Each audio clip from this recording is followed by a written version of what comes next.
Hey guys, it's Lisa Erickson, a lead executive out of Becker, Minnesota, and we're on to video 6. So this video is on 10 reasons you are not recruiting new direct sales consultants into your direct sales team. I researched this when I very first started and read this article, and I've always kind of gone back to it. And so this is a direct sales leader, and her brand is called Lucky and Lovely, and her name is Melanie. So if you want to see where I found this article, it's from 10 Reasons You're Not Recruiting New Consultants to your Direct Sales Team and How to Fix Them by Lucky and Lovely. And her name is Melanie, and her mission statement is, "My name is Melanie. I am on a mission to inspire women and shine from the inside. I help lady bosses who want to shine online, live a joyful life, and earn their worth." So she's phenomenal. I've watched her from the very, very beginning. And so again, it's Lucky and Lovely with Melanie. All right. So we're going to go through her top 10 reasons you're not recruiting. And then I'm going to kind of give you my spin on it. So today's will be 5. And the next video will be the 6 through 10. Okay, so here we go. I've loved her stuff. So her number one, you're not working your personal business. Social selling is a people person business, and you need to be in front of a lot of people to work your business. This is another quote from her that I fell in love with. You know why they signed up with that other consultant? Because that other consultant has been working her business like a boss by sharing her opportunity. So let's talk about that a little bit. You have to be working your Jamberry business to be able to build your recruits and build your team. Now, I just don't want to throw that out there and say, oh, you got to be working. If you work, you're going to do it. Ugh. No. What I'm saying is you need to be getting yourself out in front of as many people as you can, whether it be home shows, vendor events, anything like that, that works for your ability. Now, when I first joined, okay, I didn't have a lot of money to go and do these things. Meaning, if I earned money from a vendor event, I could turn around and put that money into another vendor event. So I quickly tried to find, and I did find, ways to get myself out there that were free, and I could still be working my business and stay at home with my kids, and that was by social media. So I'll do videos on social media and tell you what I do and how I've built my business social media-wise recruiting. But just that you need to find an answer to where you're at. So if you say, oh, I'm so busy, like I'm super busy, I can't do this full time, or I don't have time to do this, you have to make your time a priority. So if you say, okay, Tuesday nights I can do parties, that's what I can do, then you need to make sure that you have every Tuesday night booked. And when you tell people your schedule, Tuesday nights are your nights. But you have to be in front of people via social media. In home is always the best, and putting yourself out there. If you're at home not getting yourself out there, not showing your nails, you're not going to recruit. Bottom line. When you get out of your house at least once a week, or at least even every other week to hold an event, which we want you doing more, you're building your funnel of perspectives to reach out to. The key is to get out there and meet people. You have to put yourself out there to represent your business to get your sales and your recruits. Step out of your comfort zone and get out and get moving. What I did when I very first joined, and I still do this now, I put together my on-the-go Jamberry business bag, and I get in my car, and I don't even know 100% where I'm going, but I'll drive to one town. I'll go to that coffee shop, I'll canvass the area with flyers and samples, and my husband helps me figure out a different route back to my home, so I'm not just going there and back the same route. And I'll canvass those towns and those cities and those where I can put up flyers. So even if I don't have a party on a specific night, my working night, I'll still get in my car and go out and hand out samples and be out in the public, getting myself out there. And that is one thing that you really, really, really need to do. Okay, her number 2. Sorry.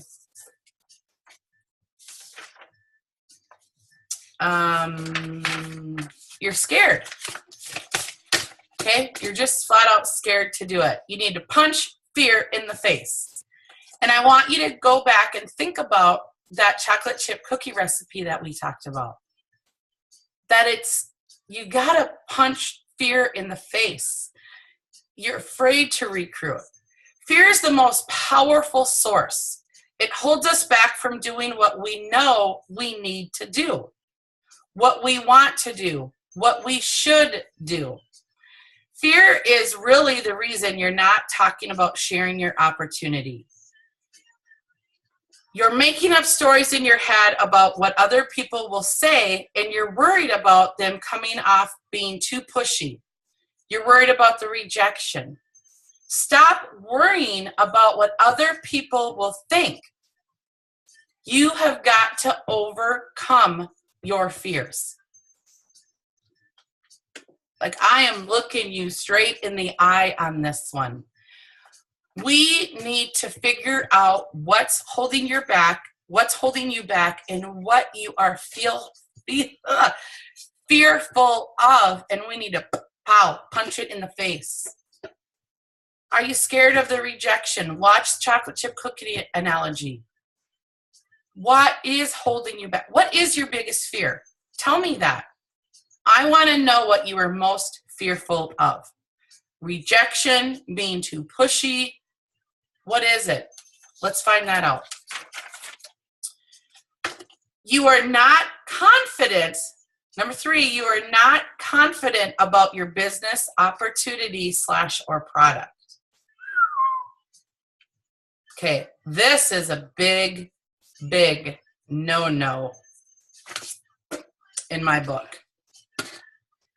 How can you expect anyone to be passionate about your product or our company if you are not? Okay, that is a very, very, powerful line. Let me say that again. How can you expect anyone to be passionate about your product or your company if you're not? We join these companies for many reasons, and sometimes we are not always honest with ourselves about why. Perhaps you wanted a discount, or you wanted to just try out Jamberry. Now, in good time to do a gut check and ask yourself if you proudly stand behind your company and your company's mission 100%. I am like 1,000,000, trillion, 1,000% in this opportunity in Jamberry. And I exude confidence when it comes to my company. I exude the confidence that this consultant kit is the best out there. I have no doubt of this company, and it shines through me in every aspect of this business. I am not saying that if you have some doubts to quit Jamberry, that is not what I am telling you. But what I am telling you is you need to come to me. You need to come to me. You need to go to your TM, and we need to go through the reasons if you are not 100% confident in what we have. And let us help you dissect those reasons. I am so confident, I'm almost too confident in it. Like, if somebody doesn't want to join or they don't see the opportunity, like, I'm just like a deer in the headlights. Like, what? Come on, girl, you can sell these. You know, people who have fingernails, right? You need to be confident in your business. And with that being said, you need to be confident in what comes in the consultant kit, how much it is to join, what we have for percentage-wise is. You need to know our comp plan in and out, back and forward, so you don't have any struggles when you're getting asked. You don't look like you don't know. Here's something that I did when I first joined. If I didn't know the answer, this is what I'd say. Like, let's say they said, well, what's your overrides or blah, blah, blah. And I was just like deer in the headlights, right? I didn't know. I would say it. You know what? That is a very good question. And I'm going to find out, number one, to teach myself and be accurate on my response to when I come back to you with the answer. So whatever question they ask, you say, you know what? That's a very good question. I'm going to research it, ask my upline. I'm going to find out. I'm brand new. But what I don't want to do is not give you the accurate information. Never guess. Never kind of BS your way through a question like that. Tell them it's a fabulous question. You're going to get back to them. All right. Number 4. It's another big, big one in my book. You prejudge others. Do you prejudge others? You cannot prejudge. Remember what I've said? Every shape, every size, every ethnic background, every type of woman needs Jamberry. I do not prejudge anyone when it comes to this opportunity. Here's things that you'll say to yourself that we have to take responsibility for and change these. You're going to think this is what you could be thinking of others. She won't want to try this. She works a full-time job. She's too busy. She just had a baby. She won't want to do this because, in your mind, fills in that blank. You cannot prejudge and make the decision what others are going to answer. How dare you? In a good way, in a bad way, I don't know, in a whatever way. Excuse me. This darn phone.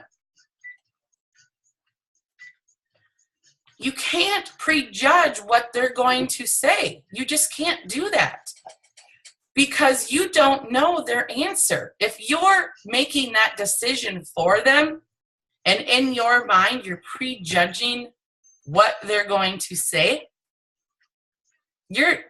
that's not right to do. You can't prejudge them. I want to use an example. This is a very interesting example of when I learned not to prejudge people, okay? Couple things that have happened to me in my business. I was at a training here in Minnesota, and I can't remember honestly. I think I was speaking, but I was just a part of the meeting. I was new. And my husband's really good friend, his wife came through the door through the training. She's like, oh my gosh, Lisa. And I'm like, oh my gosh, hi. I'm like, I didn't know you joined my team. Oh my gosh, I'm so excited.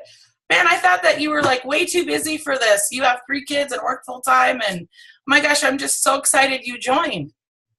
And she's like, Lisa, I did, but I didn't join your team. I'm not in your organization. I was like, what? You've been to my house 3 or 4 times. How did you not know that I did Jamberry? How did you not know? Why didn't you ask me? And I was just like stunned. She said very simple to me, you never asked me if I wanted to join your team. You never shared Jamberry with me, so I just thought you never wanted me on your team. She's like, I've been to your house 3 or 4 times. I've seen your office. I look at your nails. You never asked me. Oh my gosh, that hit me like a ton of bricks. She was right. I never asked her. I prejudged. Okay? I prejudged her. I just thought she wasn't interested. Big lesson learned there. Let me tell you, big lesson learned. Okay, let's also think about these people that are, what do we call it, very well off, financially free. We don't think they need any more money. I don't know what you want to call that, but I learned another lesson with that. I'm going to share that with you. I know somebody in my downline, not naming names or anything, that through getting to know her personally, I have found out that she is beyond financially free, like set for life. And getting to know her, I would joke, we talk, and for her, Jamberry is not about the income. As a matter of fact, she donates almost all of it, so whatever. But in my mind, right, my house was in foreclosure in income, number one. I needed the income. I never thought that someone that was so well off, like beyond financially free, would ever want to join Jamberry because she doesn't need any more money, right? Like, they're set. And here's what I learned when I got to know her.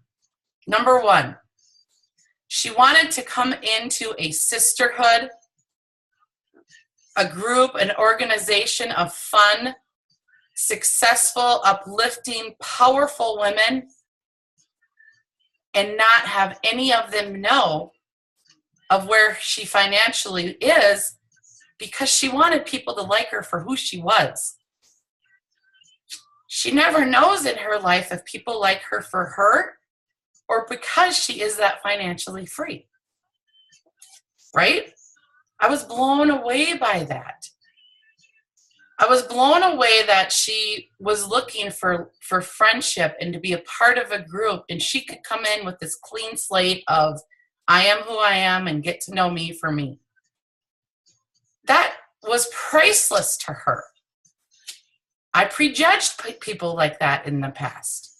Successful doctor, successful lawyer, married to someone that's very well-to-do. I never thought that someone like that would need Jamberry in their life. They probably have someone that does their manicures in their own home, meaning like they pay for someone to come to their house and do it. I never thought that someone could be truly looking for friendship and a sisterhood and trips and conference and all of that stuff. So I prejudged those people. Okay? Two lessons that I've learned on prejudgment. We cannot do it. All right.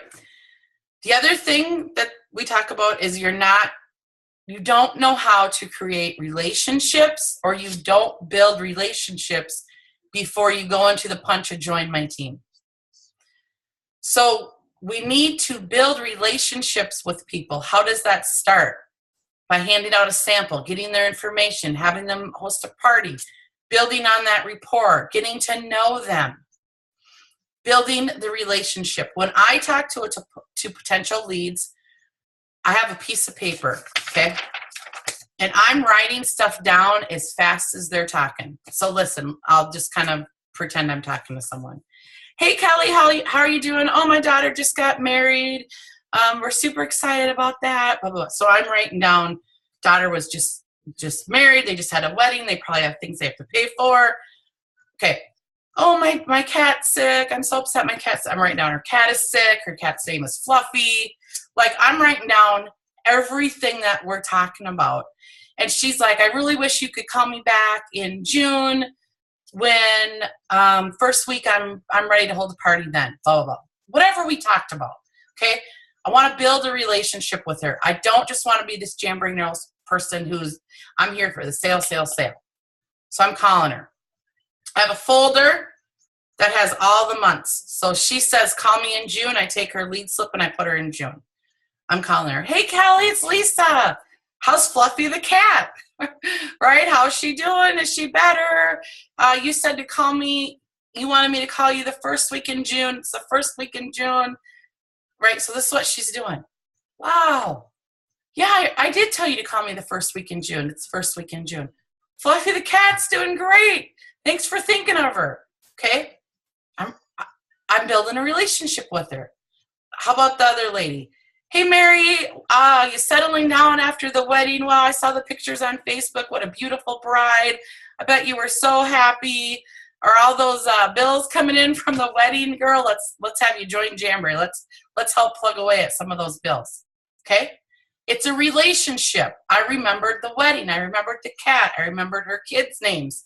Because when I pull out the lead slip, I remember things we talked about. Things I said I would do. Everything, our conversation, I'm writing everything about her during the conversation because I want to build this relationship with her. Maybe she's not feeling well. I'm going to drop her a Facebook message that says, hey, last week we talked. I know you weren't feeling well. I hope you're feeling better. Have a great day. That's it. Building the relationship with her, being her friend, getting to know her, inviting her to be a part of my organization and my team because I'm getting to know her as a person. All right, so those are some 5 things that you might be doing wrong that are holding you back from recruiting. Next video will be the 6 through 10. All right, take it easy. Talk to you later. Bye.